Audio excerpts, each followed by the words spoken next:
الفضل YouTube channel میں آپ کا استقبال ہے۔ اس چینل پر روزانہ قرآن پاک کی ایک آیت تلاوت مع ترجمہ اور مختصر تشریح پیش کی جا رہی ہے۔ ویڈیو اپلوڈ ہونے پر نوٹیفیکیشن پانے کے لیے اس چینل کو سبسکرائب کریں اور بیل آئیکن ضرور دبائیں۔ السلام علیکم ورحمۃ اللہ وبرکاتہ۔ میرے دینی و ایمانی بھائیوں اور بہنوں، سورہ نساء آیت نمبر 95 پیش خدمت ہے۔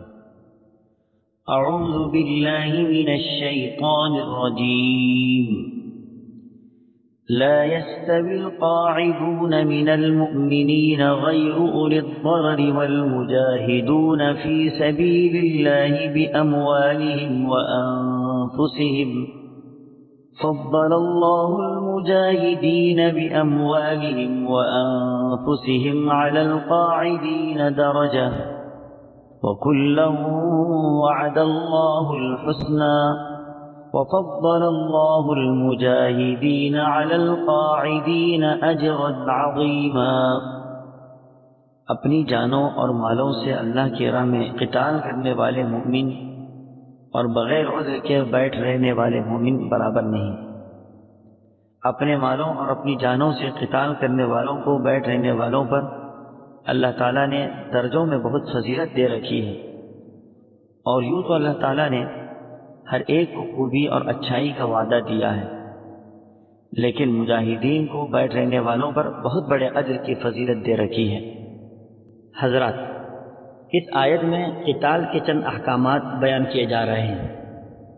سب سے پہلے اس بات کا فرق کیا گیا کہ جو لوگ بغیر کسی معذوری کے قتال میں شریک نہیں ہوتے اور جو لوگ اپنے جان و مال سے قتال میں شریک ہوتے ہیں، وہ دونوں برابر نہیں ہو سکتے، بلکہ اللہ تعالیٰ نے قتال کرنے والوں کو قتال نہ کرنے والوں پر فضیلت اور برتری دی ہے۔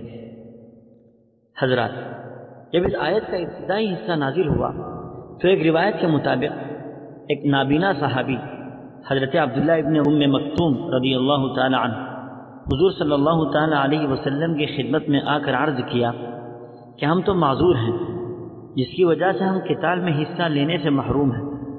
ان کے کہنے کا مطلب یہ تھا کہ قتال میں حاضر ہوئے بغیر گھر میں بیٹھے رہنا اجر و ثواب میں کمی کا سبب بنے گا، حالانکہ ہمارے گھر میں بیٹھے رہنا جان کی حفاظت اور قتال سے بچنے کے لیے نہیں ہے، بلکہ شرعی عذر کی وجہ سے ہے۔ ان کی اس خیال اور باتوں کا ایک طرح سے جواب دیتے ہوئے کہا گیا، اس طرح کے لوگوں کو مستثنیٰ کر دیا گیا ہے، اور کہا گیا کہ غیر اولی الضرر، یعنی عذر کے ساتھ گھر پر بیٹھے رہنے والے مجاہدین کے ساتھ اجر و ثواب میں شریک ہوں گے۔ آیت کے آخری حصے میں کہا گیا وَكُلًّا وَعَدَ اللَّهُ الْحُسْنَى، یعنی اللہ تعالیٰ ہر ایک کے ساتھ خوبی اور اچھائی کا وعدہ دیا ہے۔ اس کا مطلب یہ ہے کہ جان و مال سے قتال کرنے والوں کو جو فضیلت حاصل ہوگی، قتال میں حصہ نہ لینے والے اگرچہ اس سے محروم رہیں گے، مگر اللہ تعالیٰ نے دونوں کے ساتھ ہی بھلائی کا وعدہ کیا ہے۔ حضرت ابن عباس رضی اللہ تعالی عنہ فرماتے ہیں کہ اس آیت میں جو تذکرہ کیا گیا وہ بدر کی لڑائی میں جانے والے احباب اور نہ جانے والے احباب کا ہے۔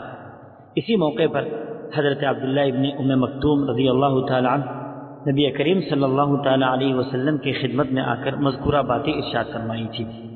اللہ تعالی ہم سبوں کو صحیح فہم نصیب فرمائے، آمین۔ وآخر دعوانا ان الحمد للہ رب العالمین۔